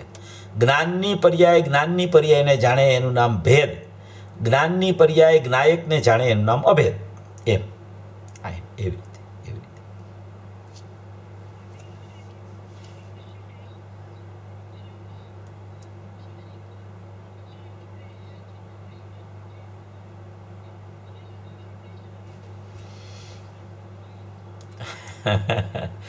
ના એકદમ સાચી વાત. હા હા બસ એટલે એમાં શું છે કે આમાં આ રીતે સમજો ને એટલે દ્રવ્ય પર્યાય બે આવી જાય. ક્યાંય ખોટું એકાંત થાય નહીં, ક્યાંય વિપરીતતા ન થાય. જ્ઞાનની પર્યાય પણ આવી જાય ને જ્ઞાયક પણ આવી જાય. જ્ઞાનની પર્યાયમાં જાણવું પણ થઈ જાય અને જ્ઞાયક જણાય પણ જાય. આખી વ્યવસ્થા દ્રવ્ય પર્યાય સ્વરૂપ વસ્તુની આવી જાય અને પાછી પર્યાયનું અહમ છૂટી જાય અને દ્રવ્ય હું છું એવો ભાવ કેળવાઈ જાય. આ બધી વસ્તુ એક જ્ઞાયક ને જ્ઞાનમાં રહેલી છે. એટલી જ મર્યાદામાં આપણે વિચારધારા કેળવવા જેવી છે. બાકી રાગ થયો, રાગ થાય છે અત્યારે, પરલક્ષી ભાવ ચાલુ છે, સાંભળવાનો રાગ ચાલુ છે. હવે રાગ તો ચાલુ છે, એની ના નથી, રાગ નથી થતો એમ નહીં, પણ રાગ થયો એ ખબર ક્યાં પડી? તો કે જ્ઞાનમાં ખબર પડી. તો બસ મને તો જ્ઞાન થાય છે, રાગ તો બહાર થાય છે, મને જ્ઞાન થાય છે. એમ એને ભેદજ્ઞાનની પ્રક્રિયા આ રીતે કરવી પડશે.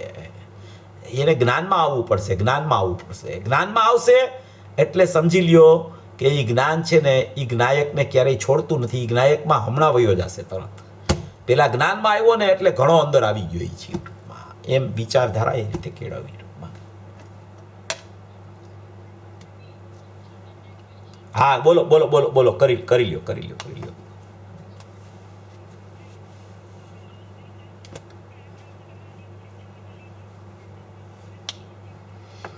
હા હા હા હા હા હા હા.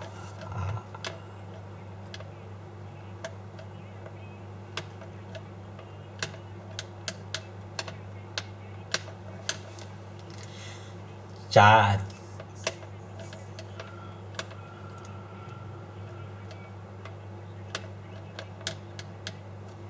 હા હા હા સન્નિકર્ષ બરાબર બરાબર.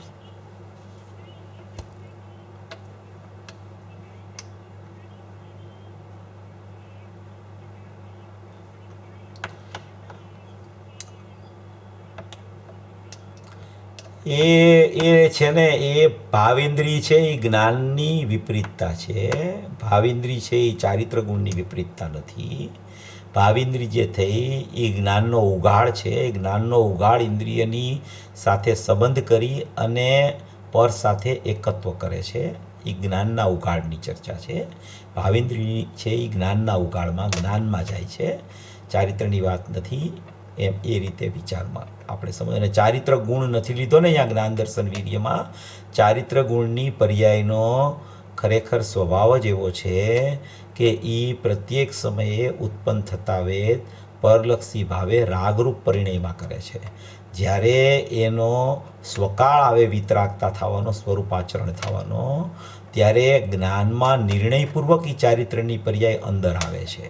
એટલે ચારિત્ર ગુણની પર્યાયને ક્ષયોપસમ ભાવ તરીકે ન લઈ શકાય, કારણ કે એમાં નિયમથી પરલક્ષી ભાવરૂપ રાગનું પરિણમન પ્રત્યેક સમયે ચાલ્યા કરે છે. એ ગુણની પર્યાયની યોગ્યતા જેવી છે, જ્યારે આ જ્ઞાન દર્શન વીર્યની ક્ષયોપસમ ભાવની યોગ્યતા છે. એમ એ રીતે એને વિચારમાં લેવું.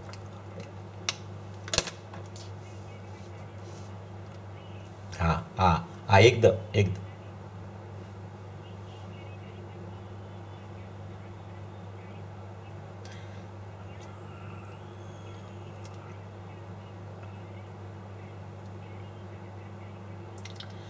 ચારિત્ર ખલ્લું ધમો પહેલાં દંસણ મૂલો ધમો આવે છે. જ્યાં સુધી દંસણ મૂલો ધમો ન થાય ત્યાં સુધી ચારિત્ર ખલ્લું ધમો નથી આવતું. કહેવાનો તાત્પર્ય ત્યાં એમ છે કે ખરેખરો ધર્મ ચારિત્રથી શરૂ થાય છે. દર્શન એ મૂળ છે ધર્મનું, પણ એ મૂળ ધર્મનું જ્યારે સમ્યક દર્શન પ્રગટ થયું ત્યાર પછી વારંવાર વારંવાર વારંવાર શુદ્ધ ઉપયોગ આવે, એને ખરેખર ચારિત્ર કહેવામાં આવે છે. એટલે ખરેખરો ધર્મ ચારિત્રથી શરૂ થાય છે. જેમ કે સ્વરૂપાચરણ ચારિત્ર ચોથે ગુણ સ્થાને હોય તો એ પણ ખરેખર ગૌણપણે આંશિક ચારિત્ર કહેવામાં આવે છે. ખરેખરું ચારિત્ર સાતમે છઠ્ઠે ગુણ સ્થાને જે મુનિરાજને ચાલતું હોય એને ખરેખર ખરું ચારિત્ર કહેવામાં આવે છે. એટલે સ્વરૂપાચરણ ચારિત્ર ખોટું ચારિત્ર નથી, પણ એ આંશિક શુદ્ધિ છે. અને વાંતો ચારિત્ર છે એ ખરેખર સાતમા ગુણસ્થાનથી ધર્મ શરૂ થઈ ગયો છે ચારિત્રનો. એટલે એને ચારિત્ર ખલ્લું ધમો કીધો કે ખરેખરો ધર્મ ચારિત્રથી શરૂઆત થાય છે. દંસણ મૂલો ધમો, ચારિત્ર ખલ્લું ધમો, એમ અહીંયા કહેવાનો આશય છે. એ રીતે સમજો.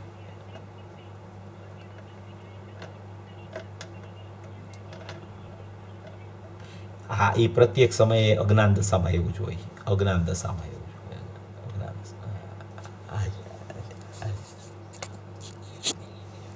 હાજી હાજી.